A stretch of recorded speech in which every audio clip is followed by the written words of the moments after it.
ایک بہن نے کہا کہ نماز میں بہت ہی برے قسم کے خیالات آتے ہیں، تو کیا میں گناہ گار ہوتی ہوں؟ دیکھیں، خیالات آنا کتنے ہی غلیظ کیوں نہ ہوں، عقیدے کے لحاظ سے کتنے ہی خراب کیوں نہ ہوں، صرف خیال آنے سے کچھ بھی نہیں ہوتا،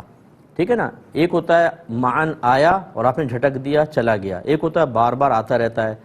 اور آپ جھٹکتے رہتے ہیں، دونوں سے کوئی نقصان نہیں ہوتا۔ حتیٰ کہ اگر فرض کر لیں شیطان آپ کو اور زیادہ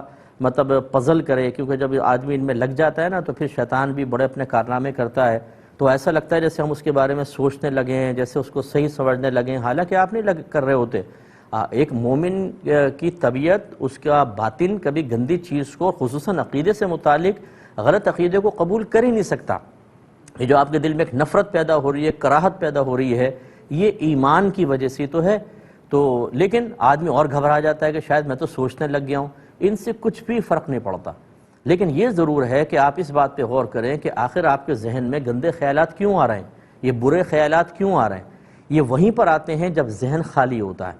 جب ذہن میں تعلیم شرع نہیں ہوتی، جب آپ اچھے لوگوں کی صحبت میں نہیں بیٹھتے کہ ان کی باتیں، ان کے جملے آپ کے ذہن میں محفوظ ہوں، جب آپ اچھی چیز نہیں سنتے ہیں کہ سننے کے بعد کوئی چیز آپ کے ذہن میں ہو، تو ذہن پھر خالی ہوتا ہے، اور خالی ذہن شیطان کا کارخانہ ہوتا ہے، گندگی آ جاتی ہے۔ اس لیے ہماری گزارش ہے، آپ جیسے ہمارا احکام شریعت پروگرام دیکھیں، یوٹیوب پہ دیکھنا شروع کر دیں، بہت سارے ڈلے ہوئے پروگرام، اس طرح درس بخاری دیکھیں، اسی طریقے سے اور اچھے پروگرام، نعتیں وغیرہ سنا کریں، علم دین سیکھیں، خصوصاً عقائد بمع دلائل سیکھیں، اس کے علاوہ ضروری جو فرض علوم ہیں وہ آپ سیکھیں۔ تو جب آپ یہ کریں گے تو آپ کے ایک باطن میں نور پیدا ہوگا، علم سے ایک بڑا زبردست نور پیدا ہوتا ہے جس سے شیطان کوسوں دور بھاگتا ہے۔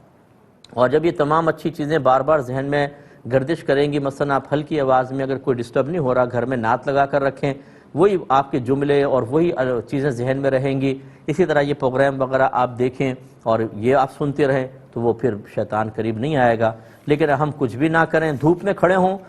اور کہیں کہ مفتی صاحب گرمی بہت لگ رہی ہے، آپ کو علاج بتائیے گرمی ختم ہو جائے، اور ہم کہیں کہ دھوپ سے باہر آ جائیں، تو آپ کہیں یہ تو میں نہیں کر سکتا ہوں، علاج ایسا بتائیں۔ اچھا چھتری لے لیں، چھتری بھی نہیں ہے میرے پاس،